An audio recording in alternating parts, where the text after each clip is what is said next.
ಮೇಘನ ಬಾಗಿಲು ತೆಗ್ಯಮ್ಮ. ಅತ್ತೆ ಹಾಲಿನ ಲೋಟವನ್ನು ಕೊಟ್ಟು ರೆಡಿಯಾಗಿ ಬೇಗ ರೂಮ್ ಒಳಗಡೆ ಹೋಗು ಅಂತ ಇದ್ದಾರೆ.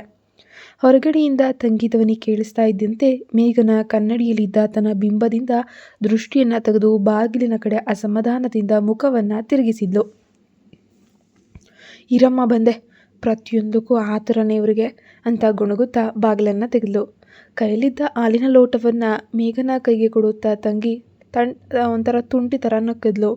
ಅಕ್ಕ ಬಾವು ತುಂಬ ಹೊತ್ತಿನಿಂದ ವೆಯ್ಟ್ ಮಾಡ್ತಾ ಇದ್ದಾರೆ, ಬೇಗ ಮುಗಿಸ್ಕೊಂಡು ಒಳಗೆ ಹೋಗು, ಯಾರಿಗೆ ವೆಯ್ಟ್ ಮಾಡ್ತಿದ್ದಾರೆ ಅನ್ನೋದು ನನಗೂ ಗೊತ್ತು, ನೀನು ಹೋಗಿ ಮೊದಲು ಅಂತ ಮೇಘನ ಮುಖ ಗಂಟು ಹಾಕ್ಕೊಂಡು ಬಾಗಿಲನ್ನು ದೊಪ್ಪಂತ ಮುಚ್ಕೊಂಡ್ಲು. ಮತ್ತೆ ಬಂದು ಕನ್ನಡಿಯ ಮುಂದೆ ನಿಂತ್ಕೊಂಡ್ಲು. ಕೆಂಪು ಜರಿ ಸೀರೆ, ಕೊರಳಲ್ಲಿ ಮಿಂಚು ಆಭರಣಗಳು, ಜುಮುಕಿ.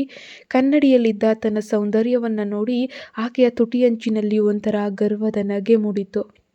ನಾನು ಎಷ್ಟು ಬ್ಯೂಟಿಫುಲ್ ಆಗಿದ್ದೀನಿ, ನನ್ನ ಅಂದಕ್ಕೆ ತಕ್ಕ ಹಾಗೆ ಒಬ್ಬ ರಾಜಕುಮಾರ ಸಿಗ್ತಾನೆ ಅಂತ ಅಂದ್ಕೊಂಡಿದ್ರೆ ಕೊನೆಗೆ ಈತನ ಜೊತೆ ಮದುವೆ ಮಾಡಿಸ್ಬಿಟ್ರಲ್ಲ ಅಂತ ಮನಸ್ಸಿನಲ್ಲೇ ಅಂದುಕೊಳ್ಳುತ್ತಾ ಸೀರೆಯ ನೆರಿಗೆಯನ್ನು ಸರಿ ಮಾಡಿಕೊಂಡ್ಳು. ಅಷ್ಟರಲ್ಲೇ ರೂಮಿನ ಬಾಗಿಲು ಮೆಲ್ಲನೆ ತೆಗೆಯುವಂಥ ಸದ್ದಾಯಿತು. ಮೇಘನ ತಕ್ಷಣವೇ ಕನ್ನಡಿಯಲ್ಲೇ ಆ ಕಡೆ ನೋಡ್ತಾ ಇದ್ಲು. ಒಳಗೆ ಬಂದವನು ವಿಕ್ರಮ್.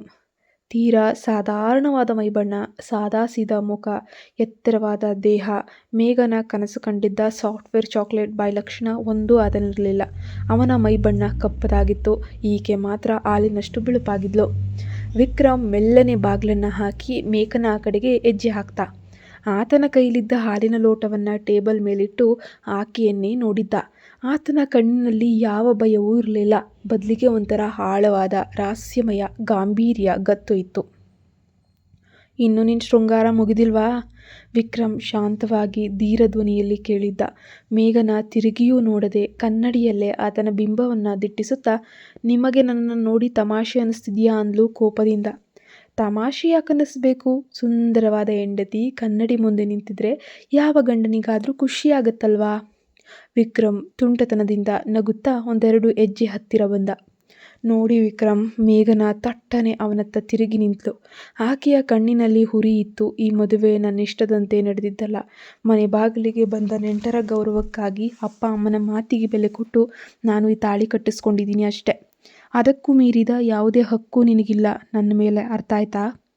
ವಿಕ್ರಮ್ ರೇಗಲಿಲ್ಲ. ಆತನ ಮುಖದಲ್ಲಿದ್ದ ಆ ಗಾಂಭೀರ್ಯ ಕೊಂಚವೂ ಬದಲಾಗಲಿಲ್ಲ. ಆತ ಆಕೆಯ ಕಣ್ಣುಗಳನ್ನೇ ನೇರವಾಗಿ ನೋಡುತ್ತಾ, ಓಹೋ ಹೌದಾ, ಅಂದರೆ ನಿನ್ನ ಮನಸ್ಸಿನಲ್ಲಿ ನನಗಾಗಿಯೇ ಜಾಗ ಇಲ್ಲ ಅಂತೀಯಾ? ಖಂಡಿತ ಇಲ್ಲ. ನಿಮ್ಮ ರೂಪ, ನಿಮ್ಮ ಮಟ್ಟ ಯಾವುದು ನನಗೆ ಮ್ಯಾಚೇ ಆಗಲ್ಲ. ನನ್ನ ಆಸೆಗಳು, ನನ್ನ ಕನಸುಗಳು ಎಲ್ಲವೂ ದೊಡ್ಡದಾಗಿದೆ. ನನ್ನದು ಹಾಲಿನಂಥ ಬಣ್ಣ, ನಿಮ್ಮದು ಕಪ್ಪು. ಆದರೆ ವಿಧಿಯಾಟಕ್ಕೆ ಈತನ ಜೊತೆ ಮದುವೆ ಆಯ್ತಷ್ಟೇ. ಇವನಿಗೆ ನನ್ನನ್ನು ಗೆಲ್ಲೋ ಅರ್ಹತೆ ಇದೆಯಾ? ಇಂದಿನ ರಾತ್ರಿ ನನ್ನ ದ್ವೇಷಕ್ಕೆ ಆತನ ಸೈಲೆನ್ಸೇ ಉತ್ತರವಾಗುತ್ತಾ ಅಂತ ಮೇಘನ ನೇರವಾಗಿಯೇ ಸವಾಲು ಹಾಕಿದ್ಲು. ವಿಕ್ರಮ್ ಮೆಲ್ಲನೆ ನಕ್ಕ. ಅಹಂಕಾರ ಅನ್ನೋದು ರೇಷ್ಮೆ ಸೀರೆ ಇದ್ದಂತೆ ಮೇಘನ. ಹೊರಗಡೆ ನೋಡುವುದಕ್ಕೆ ತುಂಬ ಒಳೆಯುತ್ತೆ, ಆದರೆ ಒಳಗಡೆ ಬಾಂಧವ್ಯದ ಮುಂದೆ ತೀರಾ ಹಗುರ. ಆತನ ಗಂಭೀರವಾದ ಮಾತು ಕೇಳಿ ಮೇಘನ ಕ್ಷಣಕಾಲ ದಿಗ್ಭ್ರಾಂತಳಾದ್ಲು. ಆತನ ಕಣ್ಣಿನಲ್ಲಿದ್ದ ಆ ಶಾಂತತೆ, ಆ ಒಂದು ಧೈರ್ಯ ಆಕೆಯ ಅಹಮ್ಮನ್ನು ಚಿವುಟ್ತು. ಆದರೆ ಮೇಘನ ಬಿಟ್ಕೊಡ್ಲಿಲ್ಲ. ನಿಮ್ಮ ಉಪದೇಶ ನನಗೆ ಬೇಕಿಲ್ಲ ಅಂತ ಗಟ್ಟಿಯಾಗಿ ಹೇಳಿ ಆತನ ಮುಖವನ್ನೇ ನೋಡದೆ ಕೋಪದಿಂದ ಮುಖ ತಿರುಗಿಸಿಕೊಂಡು ಹಾಸಿಗೆಯ ತುದಿಯಲ್ಲಿ ಹೋಗಿ ಕುಳಿತುಕೊಂಡ್ಬಿಟ್ಲು. ವಿಕ್ರಮ್ ಆಕೆಯ ಅಹಂಕಾರದ ನಡವಳಿಕೆಯನ್ನು ನೋಡುತ್ತಾ ತುಟಿಯಂಚಿನಲ್ಲಿ ಸಣ್ಣ ನಗುವಿನೊಂದಿಗೆ ಹಾಗೆ ನಿಂತಿದ್ದ. ಮೇಘನ ಹಾಸಿಗೆಯ ಮೂಲೆಯಲ್ಲಿ ಮುಖವನ್ನು ಗಂಟು ಹಾಕ್ಕೊಂಡು ಆ ಕಡೆ ತಿರುಗಿ ಕುಳಿತೇ ಇದ್ಲು. ಆಕೆಯ ಕೈ ಬೆರಳುಗಳು ಸೀರೆಯ ನೆರಿಗೆಯನ್ನು ಕೋಪದಿಂದ ಹಿಂಡ್ತಾ ಇದ್ವು. ಇವನಿಗೆ ಕೊಂಚನಾದರೂ ಸ್ವಾಭಿಮಾನ ಇದ್ದರೆ ಈ ಕೋಣೆಯಿಂದ ಆಚೆಗೆ ಹೋಗಿ ಮಲಗಬೇಕು ಅಂತ ಮನಸ್ಸಿನಲ್ಲೇ ಶಪಥ ಮಾಡ್ತಾ ಇದ್ಲು. ಆದರೆ ವಿಕ್ರಮ್ಗೆ ಆ ಹೆದರಿಕೆ, ಸಂಕೋಚ ಸ್ವಲ್ಪನೂ ಇರಲಿಲ್ಲ. ಆತ ಸೈಡ್ ಟೇಬಲ್ ಮೇಲಿದ್ದ ಹಾಲಿನ ಲೋಟವನ್ನು ಕೈಗೆತ್ಕೊಂಡು ತುಟಿಯಂಚಿನಲ್ಲಿ ತಂಟೆ ಮಾಡುವ ನಗೆಯೊಂದಿಗೆ ನಿಧಾನವಾಗಿ ಆಕೆಯತ್ತ ಹೆಜ್ಜೆ ಹಾಕೋಕ್ಕೆ ಶುರು ಮಾಡ್ಕೊಳ್ತಾನೆ. ಅಷ್ಟೊಂದು ಮೂಲೆಯಲ್ಲಿ ಕುಳಿತರೆ ಕೆಳಗೆ ಬಿದ್ದು ಹೋಗ್ತೀಯ ಮೇಘು, ಕೊಂಚ ಹೀಗೆ ಜಾರಿ ಕುತ್ಕೋ ಅಂತ ವಿಕ್ರಮ್ ಅತ್ಯಂತ ಸಹಜವಾಗಿ ತಮಾಷೆಯ ಧ್ವನಿಯಲ್ಲಿ ಹೇಳುತ್ತಾ ಆಕೆಯ ಪಕ್ಕದಲ್ಲೇ ಬಂದು ಕುಳಿತುಕೊಂಡ. ಆತ ಅಷ್ಟೊಂದು ಹತ್ತಿರ ಬಂದು ಕುಳಿತಿದ್ದನ್ನು ನೋಡಿ ಮೇಘನ ತಟ್ಟನೆ ಪಕ್ಕಕ್ಕೆ ಜಾರಿ ನಿಂತಳು. ಆಕೆಯ ಕಣ್ಣುಗಳಲ್ಲಿ ಬೆಂಕಿಯ ಕಿಡಿಗಳು ಹಾರ್ತಾ ಇದ್ವು. ನಿಮಗೆ ನಾಚಿಕೆ ಇಲ್ವಾ? ನಾನು ದೂರ ಸರಿ ಅಂತ ಸನ್ನೆ ಮಾಡ್ತಿದ್ರು ಅಸಹ್ಯಪಟ್ಟರು ಬೇಕು ಬೇಕಂತಾನೆ ಬಂದು ಪಕ್ಕದಲ್ಲಿ ಕುಳಿತುಕೊಳ್ತಿದ್ಯಾ? ಮೇಘನ ಕಡು ಕೋಪದಿಂದ ಗದರಿದ್ಲು. ವಿಕ್ರಮ್ ಹಾಲಿನ ಲೋಟವನ್ನು ಆಕೆಯ ಮುಂದೆ ಹಿಡಿಯುತ್ತಾ ಕಣ್ಣುಗಳನ್ನು ಸಣ್ಣದು ಮಾಡಿ ನಕ್ಕ. ಸನ್ನೆ ಯಾಕೆ ಮಾಡಬೇಕು?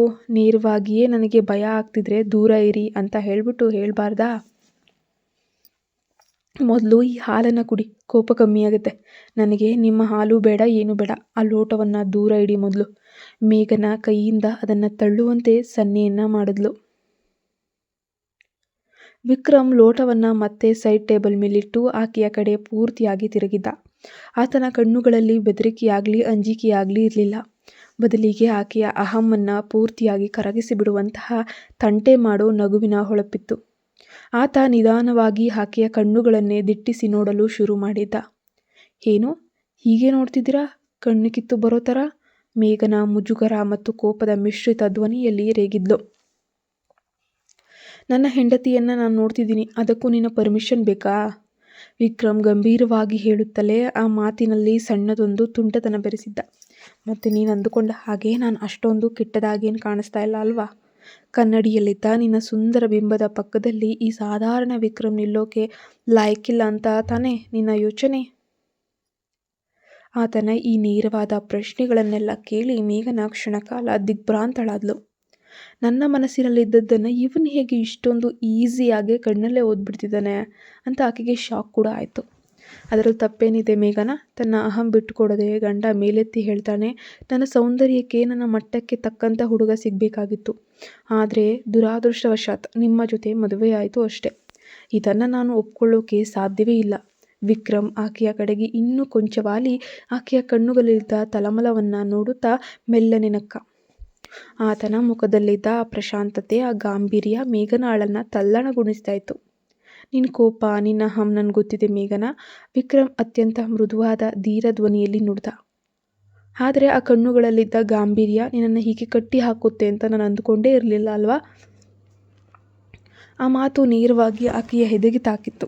ಆತನ ಪ್ರಶಾಂತವಾದ ಕಣ್ಣೋಟ ಆಕೆಗೆ ಗೊತ್ತಿಲ್ಲದಂಗೆ ಆಕೆಯ ಮನಸ್ಸಿನಲ್ಲಿ ಸಣ್ಣ ಸೆಳೆತವನ್ನು ಉಂಟು ಮಾಡ್ತಿತ್ತು. ಇವನು ಮುಂದೆ ನಾನು ಸೋಲ್ಲೇಬಾರದು ಎಂಬ ಹಠದಿಂದ ಮೇಘನ ತಕ್ಷಣವೇ ಆತನನ್ನು ತಳ್ಳಲು ಕೈಯನ್ನು ಮುನ್ನಡೆಸ್ತಾಳೆ. ಸಾಕು ನಿಮ್ಮ ನಾಟಕ, ನನ್ನನ್ನು ಮುಟ್ಟೋಕೆ ಕೂಡ ಪ್ರಯತ್ನಿಸಬೇಡಿ ಅಂತ ಮೇಘನ ಕೋಪದಿಂದ ಆತನ ಎದೆಗೆ ಕೈ ಇಟ್ಟು ತಳ್ಳಲು ಹೋಗ್ತಾಳೆ. ಆದರೆ ವಿಕ್ರಮ್ ಕಂಗಾಲಾಗಲಿಲ್ಲ. ಆಕೆ ತಳ್ಳಲು ಬಂದ ತಕ್ಷಣ ಅತ್ಯಂತ ಹಗುರವಾಗಿ ಮತ್ತು ಚಾಲಾಕಿತನದಿಂದ ಆಕೆಯ ಮಣಿಕಟ್ಟನ್ನು ಹಿಡಿದುಕೊಂಡ. ಆತನ ಸ್ಪರ್ಶದ ಬಿಸಿ ತಾಕ್ತಾ ಇದ್ದಂಗೆ ಮೇಘನಾಳ ದೇಹದಲ್ಲಿ ಮಿಂಚು ಸಂಚರಿಸಿದಂತಾಯಿತು. ಆಕೆ ಚಕಿತಗೊಂಡು ನೋಡುವಷ್ಟರಲ್ಲಿ ವಿಕ್ರಮ್ ಆಕೆಯ ಕೈಯನ್ನು ಸಣ್ಣದಾಗಿ ತನ್ನತ್ತ ಎಳೆದುಕೊಂಡ. ಮೇಘನ ಬ್ಯಾಲೆನ್ಸ್ ತಪ್ಪಿ ಆತನ ತೀರಾ ಹತ್ತಿರ ಬಂದು ಬಿದ್ಲು. ಇಬ್ಬರ ಕಣ್ಣುಗಳು ತೀರಾ ನಿಕಟವಾಗಿ ಸಂಧಿಸಿದ್ವು. ಆತನ ತುಂಟತನದ ಕಿರುನಗು ಈಗ ಮೇಘನಾಳ ಮುಖದ ತೀರಾ ಹತ್ತಿರ ಇತ್ತು. ಆಕೆಯ ಅಹಂನ ಕೋಟೆ ಮೊದಲ ಬಾರಿಗೆ ಸಣ್ಣದಾಗಿ ಬಿರುಕು ಬಿಟ್ಟಿತ್ತು. ವಿಕ್ರಮ್ ತನ್ನತ್ತ ಎಳೆದುಕೊಂಡಾಗ ಮೇಘನಾಳ ಎದೆಬಡಿತ ಒಮ್ಮೆಗೆ ಜೋರಾಯಿತು.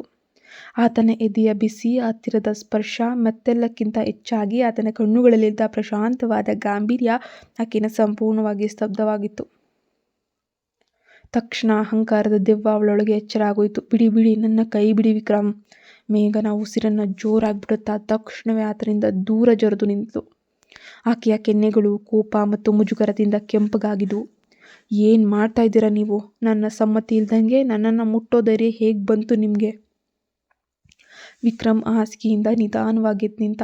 ಆತನ ಮುಖದಲ್ಲಿ ಯಾವುದೇ ಗೊಂದಲವಿರಲಿಲ್ಲ. ಅದೇ ತುಂಟತನ, ಸಣ್ಣದ ನಗು ಇತ್ತು. ಮುಟ್ಟೋಕೆ ನಾನು ಟ್ರೈ ಮಾಡಲೇ ಇಲ್ಲ ಮೇಘನ. ವಿಕ್ರಮ್ ಶಾಂತವಾಗಿ ಹೇಳುತ್ತಾ ಒಂದೆರಡು ಹೆಜ್ಜೆ ಮುನ್ನಡೆದ. ನೀನೇ ನನ್ನನ್ನು ತಳ್ಳೋಕೆ ಬಂದೆ. ಕೆಳಗೆ ಬಿದ್ದು ಗಾಯ ಮಾಡ್ಕೊಳ್ಬಾರ್ದು ಅಂತ ನಾನು ನಿನ್ನ ಕೈಯನ್ನು ಹಿಡಿದು ರಕ್ಷಿಸ್ತಿದ್ದೀನಿ ಅಷ್ಟೇ. ಇದರಲ್ಲಿ ನನ್ನ ತಪ್ಪೇನಿದೆ ಹೇಳು? ನನ್ನನ್ನು ಮಾತಿನಲ್ಲಿ ಮರಳು ಮಾಡೋಕ್ಕೆ ನೋಡಬೇಡ. ಮೇಘನ ಆತನ ಕಣ್ಣೋಟದಿಂದ ತಪ್ಪಿಸ್ಕೊಳ್ಳೋಕೆ ರೂಮಿನ ಬಾಗಿಲಿನತ್ತ ಧಾವಿಸಿದ್ಲು. ಆತನ ಹತ್ತಿರವಿದ್ದರೆ ತನ್ನ ಅಹಂ ಎಲ್ಲೋ ಕರಗಿ ಹೋಗ್ತದೆ ಎಂಬಂತಹ ಒಂದು ಸಣ್ಣ ಭಯ ಆಕೆಯನ್ನು ಆವರಿಸಿತು. ಬಾಗಿಲಿನ ಹಿಡಿಕೆಯನ್ನು ಹಿಡಿದು ಎಳೆಯಲು ಹೋದಾಗ ವಿಕ್ರಮ್ ಅಲ್ಲಿಂದಲೇ ಧೀರ ಧ್ವನಿಯಲ್ಲೇ ಕೂಗಿದ್ದ. ಓಡು ಹೋಗು ಮೇಘನ. ಆದರೆ ಬಾಗಿಲನ್ನು ದಾಟಿ ಎಲ್ಲಿಗೆ ಹೋಗ್ತೀಯಾ? ಈ ಕೋಣೆಯಿಂದ ಹೊರಗೆ ಹೋದರೆ ನಿನ್ನ ಸೌಂದರ್ಯಕ್ಕಿಂತ ಹೆಚ್ಚಾಗಿ ನಿನ್ನ ಅಹಂಗೆ ಸಾಕ್ಷಿಯಾಗಿ ನಿಂತಿರೋ ಈ ಮದುವೆಯ ಸತ್ಯ ನಿನ್ನನ್ನು ಕಾಡಲ್ವಾ? ಆ ಒಂದೇ ಒಂದು ಮಾತು ಮೇಘನಾಳ ಹೆಜ್ಜೆಗಳನ್ನು ಅಲ್ಲೇ ಲಾಕ್ ಮಾಡಿ ನಿಲ್ಲಿಸುತ್ತೆ. ಆಕೆ ಬಾಗಿಲಿನ ಹಿಡಿಕೆಯನ್ನು ಹಾಗೆ ಬಿಟ್ಟು ಅವನತ್ತ ತಿರುಗಿ ನಿಂತಳು. ಆತನ ಬುದ್ಧಿವಂತಿಕೆಯ ಮಾತುಗಳು ಆಕೆಯ ವಾದಕ್ಕೆ ಪೂರ್ಣ ವಿರಾಮವನ್ನು ಇಟ್ಟಿದ್ವು. ನಿಮಗೆ ನನ್ನನ್ನು ಹೀಗೆ ಚುಚ್ಚಿ ಮಾತನಾಡಿ ಆನಂದ ಸಿಗ್ತಿದೆಯಾ? ಮೇಘನಾಳ ಧ್ವನಿಯಲ್ಲೀಗ ಕೋಪಕ್ಕಿಂತ ಹೆಚ್ಚಾಗಿ ಅಸಹಾಯಕತೆ ಎದ್ದು ಕಾಣ್ತಿತ್ತು. ನಿಮ್ಮನ್ನು ನೋಡಿದರೆ ನನಗೆ ದ್ವೇಷ ಬರ್ತಿದೆ. ವಿಕ್ರಮ್ ನಿಧಾನವಾಗಿ ಆಕೆಯ ತೀರ ಹತ್ತಿರ ಬಂದ. ಈ ಬಾರಿ ಆತನ ಕಣ್ಣುಗಳಲ್ಲಿ ತುಂಟತನಕ್ಕಿಂತ ಹೆಚ್ಚಾಗಿ ಆಳವಾದ ಭಾವನೆ ಇತ್ತು. ಆತ ಆಕೆಯ ಕಣ್ಣುಗಳನ್ನೇ ದಿಟ್ಟಿಸುತ್ತಾ ನಿಂತ. ನನ್ನನ್ನು ದ್ವೇಷಿಸುವುದು ನಿನ್ನ ಹಕ್ಕು ಮೇಘನಾ. ಆದರೆ ವಿಕ್ರಮ್ ಆಕೆಯ ಕಣ್ಣುಗಳಿಂದ ದೃಷ್ಟಿ ತೆಗೆದೇ ಮೆಲ್ಲನೆ ನುಡಿತಾನೆ. ಆದರೆ ನನ್ನ ಕಣ್ಣುಗಳಿಂದ ತಪ್ಪಿಸ್ಕೊಳ್ಳೋದು ನಿನ್ನಿಂದ ಸಾಧ್ಯವೇ ಇಲ್ಲ. ಈ ರಾತ್ರಿ ಕೇವಲ ಸಮಯದ್ದಲ್ಲ, ನಾವಿಬ್ಬರ ಭಾವನೆಗಳ ಆಟದ್ದು. ಆ ಮಾತುಗಳು ಮೇಘನಾಳ ಎದೆಗೆ ನೇರವಾಗಿ ನಾಟಿದ್ವು. ಇಷ್ಟೊಂದು ಕಾನ್ಫಿಡೆಂಟ್ ಆಗಿ, ಇಷ್ಟೊಂದು ಗಾಂಭೀರ್ಯದಿಂದ ನನ್ನ ಕಣ್ಣುಗಳಲ್ಲಿ ಕಣ್ಣಿಟ್ಟು ಮಾತನಾಡೋ ಗಂಡಸನ್ನ ನಾನು ನೋಡೇ ಇಲ್ಲವಲ್ಲ ಅಂತ ಆಕೆಯ ಮನಸ್ಸು ಒಮ್ಮೆ ಪಿಸುಗುಟ್ಟಿತ್ತು. ಚಿಕ್ಕಂದಿನಿಂದಲೂ ಕೂಡ ತನ್ನ ಅಂದವನ್ನು ಹೊಗಳಿ ಕೈಕಟ್ಟಿ ನಿಲ್ಲುತ್ತಿದ್ದವರ ನಡುವೆ ಈ ಒಬ್ಬ ಸಾಧಾರಣ ಕಪ್ಪು ವಿಕ್ರಮ್ ತನ್ನ ಕಣ್ಣೋಟದಿಂದಲೇ ತನ್ನನ್ನು ಆಳ್ತಿದ್ದಾನೆ ಎಂಬ ಕಲ್ಪನೆ ಆಕೆಗೆ ಹೊಸದಾಗಿತ್ತು. ಆತನ ಬಗ್ಗೆ ಆಕೆಯಲ್ಲಿದ್ದ ಇವನೊಬ್ಬ ಸಾಧಾರಣ, ನನಗೊಪ್ಪದ ವ್ಯಕ್ತಿ ಎಂಬ ಅಭಿಪ್ರಾಯ ಒಂದೊಂದಾಗಿ ಕರಗಲು ಶುರುವಾಗಿತ್ತು. ವಿಕ್ರಮ್ ಆಕೆಯ ಕಿವಿಯೋಲೆಯನ್ನು ಹಗುರವಾಗಿ ಸವರಿ ಆಕೆಯ ಮುಖದಲ್ಲಿದ್ದ ತಳಮಳವನ್ನು ಸವಿತಾ ಇದ್ದಾನೆ. ಮೇಘನಾಳ ಕಣ್ಣುಗಳಲ್ಲಿ ಈಗ ತೀವ್ರವಾದ ಒಂದು ಕನ್ಫ್ಯೂಷನ್. ಒಂದೆಡೆ ತಾನು ಬೆಳೆಸಿಕೊಂಡು ಬಂದಂತಹ ಸೌಂದರ್ಯದ ಅಹಂ, ಮತ್ತೊಂದೆಡೆ ವಿಕ್ರಮ್ನ ಗಾಂಭೀರ್ಯ, ಆತನ ಬುದ್ಧಿವಂತಿಕೆಯ ಮಾತುಗಳು ಮತ್ತು ಕಣ್ಣುಗಳಲ್ಲಿ ಕಾಣಿಸ್ತಾ ಇರುವಂತಹ ಪ್ರೀತಿಯ ಆಕರ್ಷಣೆ. ತನ್ನ ಮನಸ್ಸು ಈತನತ್ತ ವಾಲ್ತಿದೆಯಾ ಎಂಬ ಸತ್ಯ ಆಕೆಯನ್ನು ಮತ್ತಷ್ಟು ತಲ್ಲಣಗೊಳಿಸ್ತಾ ಇತ್ತು. ಮೇಘನಾಳ ಎದೆ ಬಡಿತ ಈಗ ಪೂರ್ತಿ ನಿಯಂತ್ರಣ ತಪ್ಪಿತ್ತು. ವಿಕ್ರಮ್ ಆಕೆಯ ತೀರ ಹತ್ತಿರ ನಿಂತಿದ್ದ. ಆತನ ಉಸಿರಿನ ಬಿಸಿ ಆಕೆಯ ಕೆನ್ನೆಗೆ ತಾಕ್ತಾ ಇತ್ತು. ಮೇಘನ ಮುಖವನ್ನು ಪಕ್ಕಕ್ಕೆ ತಿರುಗಿಸಿಕೊಳ್ಳಲು ನೋಡಿದ್ಲು. ಆದರೆ ವಿಕ್ರಮ್ ಅತ್ಯಂತ ಮೆಲ್ಲನೆ ಕೈ ಚಾಚಿ ಆಕೆಯ ಮುಡಿಯಲ್ಲಿದ್ದ ಘಮಘಮಿಸುವಂತಹ ಮಲ್ಲಿಗೆ ಹೂವಿನ ಎಸಳುಗಳನ್ನು ತನ್ನ ಬೆರಳುಗಳಿಂದ ಹಗುರವಾಗಿ ಸವರಿತ. ಇಷ್ಟೊಂದು ಬಿಗಿಯಾಗಿ ನಿಂತ್ಕೊಂಡ್ರೆ ಈ ಮಲ್ಲಿಗೆ ಹೂವು ಕೂಡ ಬಾಡಿ ಹೋಗುತ್ತೆ ಮೇಘನಾ. ವಿಕ್ರಮ್ ಆಕೆಯ ಕಿವಿಯ ಬಳಿ ಅತ್ಯಂತ ಮೃದುವಾಗಿ ತಂಟೆ ಮಾಡುವ ನಗೆಯೊಂದಿಗೆ ಪಿಸುಗುಟ್ಟಿದ್ದ. ಆತನ ಬೆರಳುಗಳ ಸ್ಪರ್ಶ ಮತ್ತು ಆ ತುಂಟತನದ ಧ್ವನಿ ಮೇಘನಾಳ ಮೈಯಲ್ಲಿ ವಿಚಿತ್ರ ಸಂಚಲನವನ್ನು ಉಂಟು ಮಾಡಿತ್ತು. ಆಕೆ ತಕ್ಷಣವೇ ಮುಖವನ್ನು ಅವನತ್ತ ತಿರುಗಿಸಿ ಕಣ್ಣುಗಳನ್ನು ದೊಡ್ಡದು ಮಾಡುತ್ತಾ ಗದರಲು ಯತ್ನಿಸಿದ್ಲು. ನನ್ನ ಹೂ ಮುಟ್ಟೋಕೆ ನಿಮ್ಗೆ ಯಾರು ಅಧಿಕಾರ ಕೊಟ್ಟದ್ದು? ದೂರ ನಿಲ್ಲಿ ವಿಕ್ರಮ್. ವಿಕ್ರಮ್ ತನ್ನ ತುಟಿಯಂಚಲ್ಲಿ ಅದೇ ತುಂಟತನದ ಕಾಂಟ್ರಾಸ್ಟ್ ಕೊಡುವ ಸುಂದರ ನಗುವನ್ನು ಕಾಯ್ದುಕೊಂಡೇ ಆಕೆಯ ಕಣ್ಣುಗಳನ್ನು ನೇರವಾಗಿ ದಿಟ್ಟಿಸಿ ನೋಡ್ತಾ ಇದ್ದ. ಅಧಿಕಾರನ? ಅದನ್ನು ನೀನು ಕೊಡಬೇಕಿಲ್ಲ ಮೇಘನಾ. ಈ ಮಲ್ಲಿಗೆ ಹೂವಿನ ಸುವಾಸನೆ ಹೇಗೆ ತಾನಾಗಿಯೇ ಗಾಳಿಯಲ್ಲಿ ಹರಡುತ್ತೋ ಹಾಗೆಯೇ ನನ್ನ ಹಕ್ಕು ಕೂಡ. ಮತ್ತೆ ನೀನು ಎಷ್ಟೇ ಕೋಪ ಮಾಡಿಕೊಂಡ್ರೂ ನಿನ್ನ ಈ ಕಣ್ಣುಗಳು ಸುಳ್ಳು ಹೇಳೋಕ್ಕಾಗ್ತಿಲ್ಲ ಗೊತ್ತಾ? ಏನು ಸುಳ್ಳು? ಮೇಘನಾಳ ಧ್ವನಿ ಈ ಬಾರಿ ಕೊಂಚ ನಡಗಿತ್ತು. ಆಕೆಯಲ್ಲಿದ್ದ ಅಹಂಕಾರದ ಕವಚ ಸಡಿಲ ಆಗ್ತಾ ಇತ್ತು. ಇದೇ ನನಗೆ ಇವನು ಇಷ್ಟವಿಲ್ಲ, ಇವನು ಸಾಧಾರಣ ಅಂತ ನೀನು ಬಾಯಲ್ಲಿ ಹೇಳ್ತಿದ್ಯಾ. ಆದರೆ ನಿನ್ನ ಎದೆ ಬಡಿತ, ಇವನ ಕಣ್ಣೋಟದಲ್ಲಿ ಏನೋ ಈ ಜಾದು ಇದೆ ಅಂತ ಜೋರಾಗಿ ಹೇಳ್ತಾ ಇದೆ. ಅವನ ಒಂದು ತುಂಟತನಕ್ಕೆ ಮೇಘನಾಳ ಎದೆಯಾಳಕ್ಕೆ ನೇರವಾಗಿ ಇಳಿತು. ಆಕೆಯಲ್ಲಿದ್ದ ದ್ವೇಷ, ಕೋಪ ಎಲ್ಲ ಮಾಯವಾಗಿ ಆ ಜಾಗದಲ್ಲಿ ಆಕರ್ಷಣೆ ಜನ್ಮ ತಾಳ್ತು. ಯಾರನ್ನು ನನಗೆ ಇಷ್ಟ ಇಲ್ಲ ಅಂತ ಅಂದುಕೊಂಡಿದ್ದ, ಇವತ್ತು ಆತನ ಒಂದೊಂದು ಮಾತು, ಆ ಬುದ್ಧಿವಂತಿಕೆ ನನ್ನ ಸೆಳೀತಾ ಇದೆ. ನಾನೇನಾದರೂ ಸೋಲ್ತಾ ಇದ್ದೀನಾ ಅಂತ ಮೇಘನಾಳ ಮನಸ್ಸು ತನಗೆ ತಾನೇ ಪ್ರಶ್ನೆಯನ್ನು ಕೇಳ್ಕೊಳ್ತಾ ಇದೆ.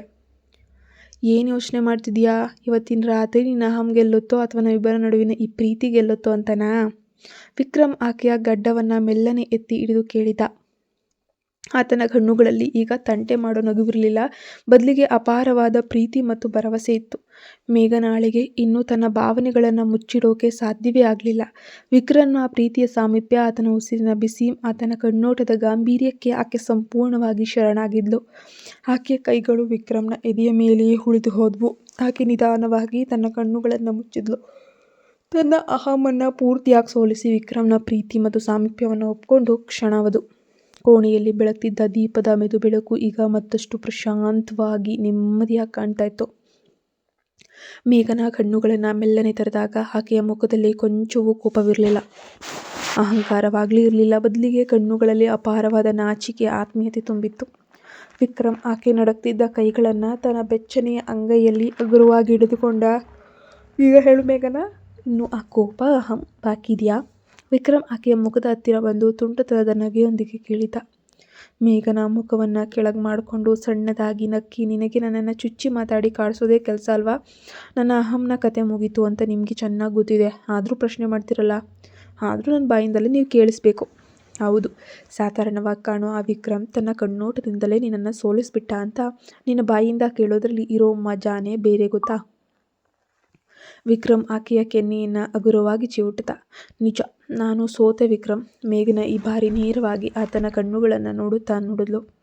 ನಾನು ಹೊರಗಿನ ರೂಪವನ್ನು ನೋಡಿ ನಿಮ್ಮನ್ನು ಅಳೆದೆ, ಆದರೆ ನಿಮ್ಮ ಈ ಗಾಂಭೀರ್ಯ, ನಿಮ್ಮ ಈ ಬುದ್ಧಿವಂತಿಕೆ ಮತ್ತು ತುಂಟತನದ ಮುಂದೆ ನನ್ನ ಸೌಂದರ್ಯದ ಗರ್ವ ತೀರಾ ಸಣ್ಣದಾಗಿ ಹೋಯಿತು. ರೂಪ ಅನ್ನೋದು ಕೇವಲ ಕಣ್ಣಿಗೆ ಕಾಣೋ ಸತ್ಯ ಮೇಘನ, ಆದರೆ ಮನಸ್ಸು ಮತ್ತು ಗುಣ ಅನ್ನೋಂತಹದ್ದು ಜೀವಮಾನ ಪೂರ್ತಿ ಜೊತೆಗಿರುವಂತಹ ಬಂಧ ವಿಕ್ರಮ್ ಗಂಭೀರವಾಗಿ ಹೇಳುತ್ತಾ ಆಕೆಯ ಪ್ರೀತಿಯಿಂದ ತನ್ನ ಎದೆಯತ್ತ ಎಳೆದುಕೊಳ್ತಾನೆ. ಮೇಘನ ಕೊಂಚವೂ ಹಿಂಜರಿಯದೆ ವಿಕ್ರಮ್ನ ವಿಶಾಲವಾದ ಎದೆಯ ಮೇಲೆ ಮೆಲ್ಲನೆ ತಲೆಯಿಟ್ಟು ಕುಳಿತಳು. ಆತನ ಎದೆ ಬಡಿತ ಆಕೆಗೆ ಅತ್ಯಂತ ಸುರಕ್ಷಿತವಾದ ಜಾಗದಂತೆ ಭಾಸವಾಯಿತು. ಆಕೆಯ ಬೆರಳುಗಳು ವಿಕ್ರಮ್ನ ಶರ್ಟನ್ನು ಹಗುರವಾಗಿ ಹಿಡಿದುಕೊಂಡವು. ಮೊದಲ ನೋಟಕ್ಕೆ ಸಿಗದ ಪ್ರೀತಿ ನಿಮ್ಮ ಗಾಂಭೀರ್ಯ ಮತ್ತು ತುಂಟತನದಲ್ಲಿ ಸಿಕ್ಕಿತು ವಿಕ್ರಮ್. ಇಷ್ಟವಿಲ್ಲದೆ ಶುರುವಾದ ಈ ಮೊದಲ ರಾತ್ರಿ ನನ್ನ ಜೀವನದ ಅತ್ಯಂತ ಸುಂದರ ನೆನಪಾಗಿ ಬದಲಾಗುತ್ತೆ ಅಂತ ನನ್ನ ಕನಸಿನಲ್ಲೂ ಅಂದುಕೊಂಡಿರಲಿಲ್ಲ. ಮೇಘನ ಆತನ ಎದೆಯ ಮೇಲೆಯೇ ತಲೆಯಿಟ್ಟು ಪಿಸುಗುಡ್ತಾ ಇದ್ದಾಳೆ. ವಿಕ್ರಮ್ ಆಕೆಯ ಮುಡಿಯಲ್ಲಿದ್ದಂತಹ ಮಲ್ಲಿಗೆಯನ್ನು ಸವರುತ್ತಾ ಆಕೆಯ ತಲೆ ಮೇಲೆ ಪ್ರೀತಿಯಿಂದ ತುಟಿಗಳನ್ನಿಟ್ಟು, ಇದು ಕೇವಲ ಆರಂಭ ಮೇಘನ. ನಿನ್ನ ಅಹಂ ಸೋತಿದೆ ನಿಜ, ಆದರೆ ನಮ್ಮ ಪ್ರೀತಿಯ ಪ್ರಯಾಣ ಈಗಷ್ಟೇ ಶುರುವಾಗ್ತಾ ಇದೆ. ಅಂದರೆ ಮುಂದೆ ನನಗೆ ಇನ್ನೂ ಕೂಡ ಕಾಯಿಸ್ತೀಯಾ ನಿಮ್ಮ ಈ ತುಂಟತನದ ಕಾಟ? ಮೇಘನ ಮೇಲಕ್ಕೆ ನೋಡಿ ತಂಟೆಯ ನಗೆಯೊಂದಿಗೆ ಕೇಳಿದ್ಲು. ಅದನ್ನು ಮುಂದಿನ ದಿನಗಳಲ್ಲಿ ನೀನೇನು ಅನುಭವಿಸಿ ತಿಳಿ. ವಿಕ್ರಮ್ ಬಾಗಿ ಆಕೆಯ ಕಣ್ಣುಗಳಲ್ಲಿದ್ದ ಕಿರುನಗೆಯನ್ನು ಸವಿತಾ ಇದ್ದ. ಕಥಾಭಾಗ ಇಷ್ಟ ಆಗಿದ್ದರೆ ದಯವಿಟ್ಟು ನಮ್ಮ ಚಾನಲ್ಗೆ ನೀವು ಸಬ್ಸ್ಕ್ರೈಬ್ ಆಗಿ ಸಪೋರ್ಟ್ ಮಾಡಿ. ಹಾಗೆ ಪಕ್ಕದಲ್ಲಿ ಕಾಣೋ ಬೆಲ್ಲೈಕನ್ನ ಪ್ರೆಸ್ ಮಾಡೋದ್ರಿಂದ ನೋಟಿಫಿಕೇಷನ್ ಆನ್ ಮಾಡ್ಕೊಳ್ಳಿ. ಆಗ ಕತೆ ಬಂದ ತಕ್ಷಣ ನಿಮಗೆ ಗೊತ್ತಾಗುತ್ತೆ.